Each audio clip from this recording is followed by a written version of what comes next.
మా సాయిదన్న తుడ్డు కింద అంత కింద నుంచి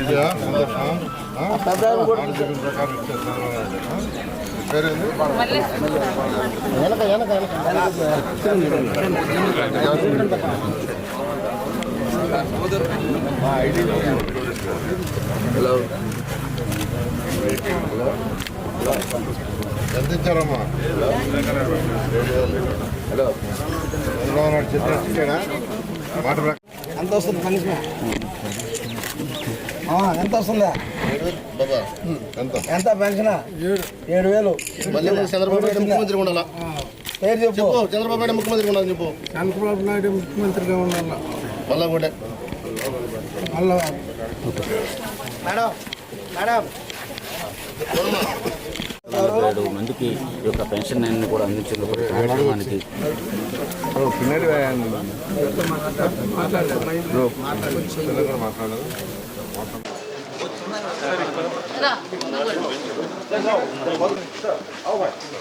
సరే తీసుకోండి. నెక్స్ట్ కూడా ప్లేస్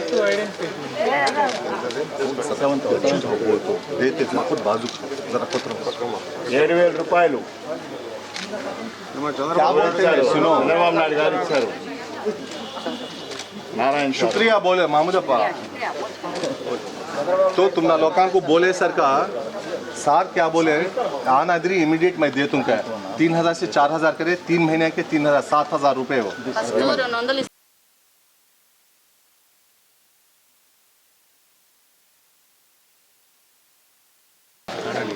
7,000 రూపాయలు ఓకేనా?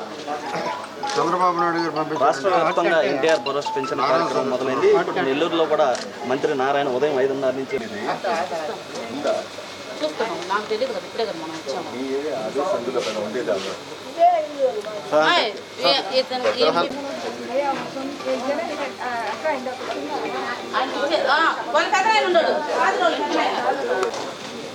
ఎంత 7,000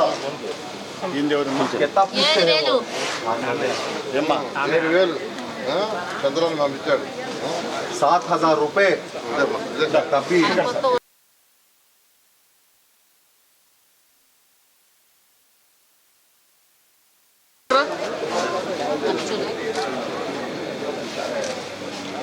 ఎంత 7,000 రూపాయలు शुक्रिया बोलो 250 5 సంవత్సరాలు ఇచ్చాడు మీకు. కానీ ఈరోజు చంద్రబాబు నాయుడు గారు మనకి ఒకటేసారి 1,000 రూపాయలు పెంచారు. అంటే ఏప్రిల్ మే జూన్ అంటే మనకు 1000 సార్ చెప్పినప్పుడు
అందరికీ నమస్కారాలండి. ఈరోజు ఎన్టీఆర్ భరోసా పెన్షన్స్ ఏదైతే మా ముఖ్యమంత్రి గారు నారా చంద్రబాబు నాయుడు గారు ఎలక్షన్స్ ముందు మాట ఇచ్చారో ఆ మాట కట్టుబడి ఈరోజు రాష్ట్రంలోని అందరికీ అంటే 68 లక్షల మందికి ఈరోజు యాక్చువల్గా పెన్షన్స్ డిస్ట్రిబ్యూషన్ జరుగుతుంది రాష్ట్రం అంతా ఒక పండుగ వాతావరణంలో. ఎందుకంటే వాళ్ళు ఎవరు కూడా ఎక్స్పెక్ట్ చేయాల 7,000 రూపాయలు ఇస్తారని. 3,000 ఉన్న పెన్షన్ 1,000 రూపాయలు పెంచడమే కాకుండా గత 3 నెలలది కూడా కల్పిస్తానన్నారు. అయితే 3,000 4,000 చేయొచ్చాము, కానీ గత జరిగిపోయిన 3 నెలలది కూడా ప్రభుత్వం రాకముందుది కూడా ఇస్తామని అన్నారంటే అది నిజమా కాదని అందరూ డౌట్ పడ్డారు. అంటే వైసీపీ పరిపాలన జరిగిన ఆ 3 నెలలది కూడా ఈ నెలలో కల్పిస్తానన్నారు. దానికి అందరూ డౌట్ పడ్డారు. కానీ ముఖ్యమంత్రి గారు ఏదైతే చెప్పారో మాట మీద నిలబడి ఈరోజు 7,000 రూపాయలు యాక్చువల్గా ప్రతి వృద్ధులకి, అదేవిధంగా వికలాంగులకి ఎవరికైతే ఇవ్వటం 68 లక్షల మందికి ఈరోజు డిస్ట్రిబ్యూషన్ చేయడం జరిగింది. చక్కగా ఈరోజు మార్నింగ్ 5:45 తెల్లవారుజామునే ఎలమవారి దీన్ని 13వ డివిజన్లో ఎలమవారి దీనిలో 246 బూత్, ఆ బూత్ నేను అడాప్ట్ చేసుకున్నా.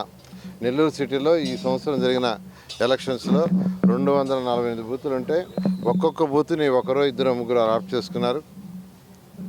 ఆ యొక్క బూత్ వైజ్ ఎలక్షన్ చేసాం, డివిజన్ వైజ్ కూడా కాదు, బూత్ వైజ్ ఎలక్షన్ చేసాం. ఆ 248 బూత్లో ఒక బూత్ను కూడా నేను అడాప్ట్ చేసుకున్నా. ఆ బూత్లో ఓటర్ వెరిఫికేషన్ కూడా నేనే చేశా.